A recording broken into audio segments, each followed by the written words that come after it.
électorale, en tout cas, moi, j'adore ça, mais ça, c'est propre à chacun. C'est un moment très intense où on travaille en équipe. Puis le mot équipe est vraiment important parce que si on ne travaille pas en équipe, on n'y arrivera pas. Où on travaille en équipe dans un but commun. Puis il y a vraiment un niveau d'adrénaline qui est dur à expliquer. C'est jusqu'au dévoilement des résultats. Puis après ça, ouf, on se pose. Mais c'est vraiment un travail d'équipe c'est mon mot-clé, je dirais, pour la campagne électorale.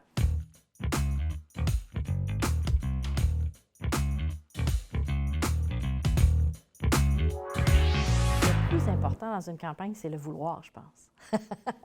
Parce que non, on n'a pas besoin de tout savoir, tout s'apprend, je crois. Mais si on veut vraiment, et puis qu'on a de saines motivations, moi, je pense que le citoyen électeur n'est pas fou. Il sent quand la personne n'est pas authentique, elle n'est pas motivée par le désir réel de servir sa collectivité, il va s'en rendre compte. Fait que la base, c'est ça. J'ai envie de faire ça, j'ai envie de servir ma communauté, je suis là pour les bonnes raisons. Ça, je pense que c'est la base.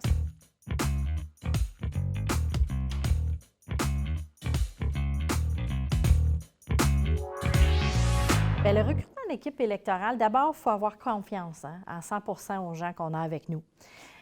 Parce que sinon, ça va être difficile de travailler parce qu'on discute les stratégies ensemble.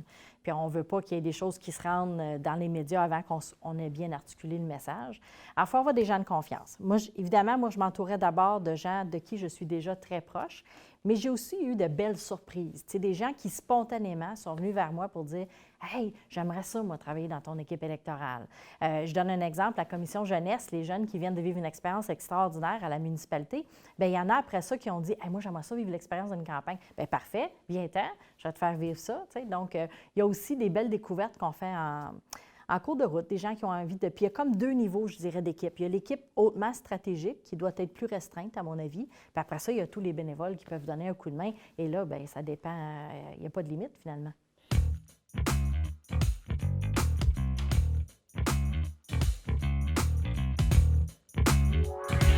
Plus élaboré qu'au poste de conseiller, conseillère. Il faut d'abord partir de la motivation. Tu sais, qu'est-ce qui a fait qu'on a eu cet appel-là puis qu'on a eu envie de s'impliquer? Alors, tu sais, dans mon cas, à l'époque, c'était toute la question de diversification économique, le vieillissement accéléré de la population. Fait que moi, c'était ça qui me drivait. Donc, il fallait raccrocher à ça des objectifs. Des projets, des choses qui... Et souvent, on va le décliner en 2, 3, 4 éléments forts. L'environnement fait toujours partie des discussions, l'environnement, le développement, la famille, etc. Donc, on va le décliner là, selon ce qu'on a envie de présenter. Puis moi, je recommande vraiment d'y aller avec des idées générales parce que si on promet de faire quelque chose de très précis, on risque d'être déçu parce qu'autour de la table, on a un vote.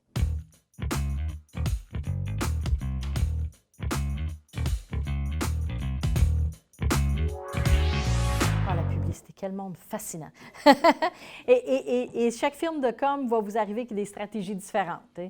Puis quand on parle d'humour, je pense toujours à Valérie Plante qui avait fait mettre sur ses pancartes « l'homme de la situation hein? ». Ça fait jaser, mais elle est quand même mairesse de la Ville de Montréal. Hein? Alors moi, je pense qu'il faut y aller avec un dosage, essayer de connaître notre électorat aussi pour savoir jusqu'où on peut aller, si on va aller dans le ludique ou dans l'humoristique. Mais ce que le monde oublie souvent, de base, l'affaire la plus importante, basique, c'est votre nom de famille. Pourquoi? Parce que sur le bulletin de vote, c'est en ordre alphabétique par votre nom de famille.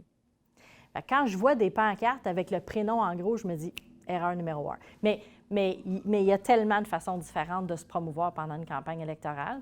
Puis, tu sais, les pancartes, on n'en voit pas beaucoup dans les postes de conseil. On a vu quelques-uns à l'entrée des districts, mais sinon, habituellement, on voit ça surtout pour les postes à la mairie.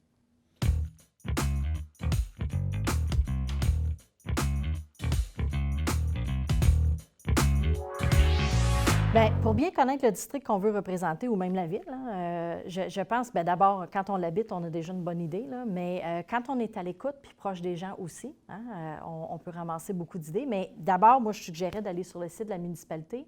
On a une carte avec les districts, parce que ça se peut que vous ne savez même pas où commence ou finit mon district, ça a l'air de quoi. Alors, vous pouvez aller là-dessus. Puis après ça, il existe plein de données aussi de caractéristiques. Si vous êtes dans un district, je prends par exemple le district des Deux-Lacs, très, très grand territoire, résidentiel, beaucoup de villégiateurs, bien, votre défi va être différent. Comment je rejoins les villégiateurs? Puis si je fais du porte-à-porte, bien, je ne le ferai pas à pied, hein, parce que c'est grand en tabarouette. Mais si je suis dans un district résidentiel proche du centre-ville, là, c'est autre chose. La stratégie va être différente.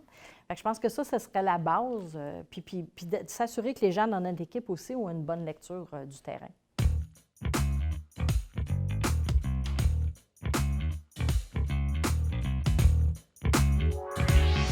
Quand on va à la rencontre des citoyens, que ce soit porte-à-porte, serrer des mains ou encore, qui sait, cet automne, est-ce que ce sera en partie virtuel ou en partie par des activités extérieures, parce que j'ai espoir qu'on puisse bouger à l'extérieur.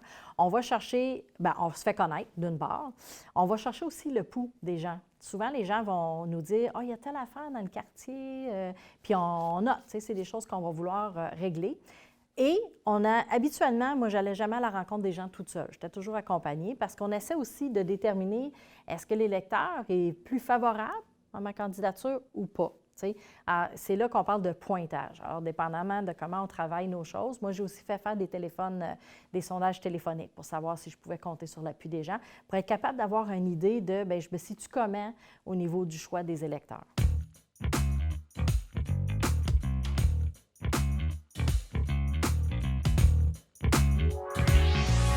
Bien, je pense que la force numéro 1 qui est recherchée autant pour la mairie que pour les conseillers, c'est la proximité, l'écoute, rester groundé aussi, de ne pas, prendre son travail au sérieux sans se prendre trop au sérieux. Je pense que, et l'authenticité. De plus en plus, on va parler de ça, l'authenticité. Une fois qu'on a ça, je pense qu'après ça, les gens s'attendent aussi à ce que le maire maîtrise des dossiers, peut-être pas le jour 1, mais éventuellement, soit capable de répondre aux questions, maîtrise des dossiers, les représente bien quand il y a le micro en dessous du nez puis qu'il doit répondre à des questions, etc. Puis la transparence, on parle beaucoup aussi de toute la question de transparence, participation citoyenne, consultation des citoyens.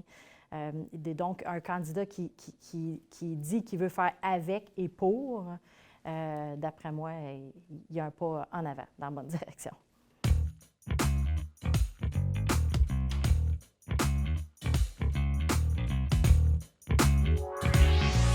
Je pense que quelqu'un qui se lance dans une course à mairie va avoir besoin au moins de 2 experts, c'est-à-dire quelqu'un qui a une base, soit comptabilité ou au niveau du droit, pour tout ce qui est agent officiel, s'assurer que tes papiers sont en ordre, que ta façon de solliciter des dons, que tout est correct, parce que vous n'avez pas envie de vous faire élire, puis après ça, vous faire déclarer inhabile à siéger. Ça ne vous tente pas.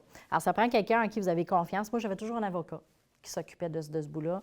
Alors, confiance à 100 %, c'était sa coche. Après ça, je dirais l'organisation de la campagne électorale. Si vous n'avez jamais fait ça, allez chercher quelqu'un qui a déjà vécu ça.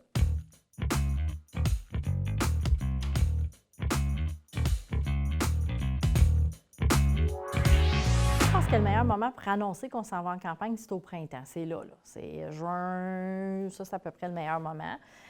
Mais il y en a qui attendent à la dernière minute, puis des fois, c'est une stratégie. Des fois, c'est une stratégie d'attendre à la dernière minute. Vous vous souviendrez, à mes dernières élections, j'avais pas d'opposition, je pense, jusqu'au mois d'août. Puis là, les médias commençaient à dire, est-ce qu'on va vivre une élection pour acclamation à la mairie? Puis finalement, il est arrivé 2 candidats.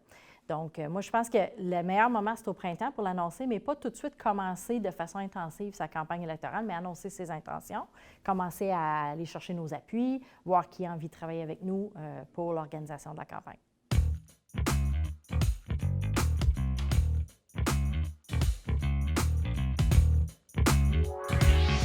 Cinq choses super importantes pour que la campagne soit un succès.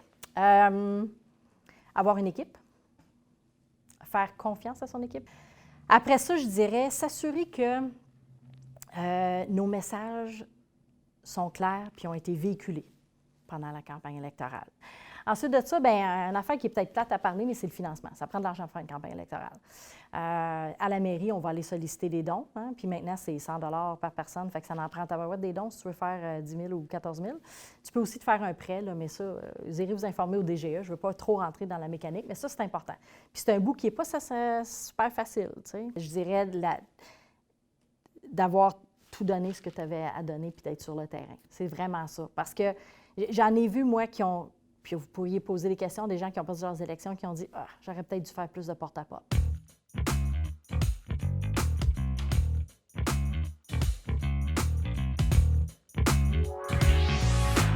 Quand arrive le jour J, là, si vous n'êtes pas habité de l'impression que vous avez tout donné, ça ne va pas bien aller.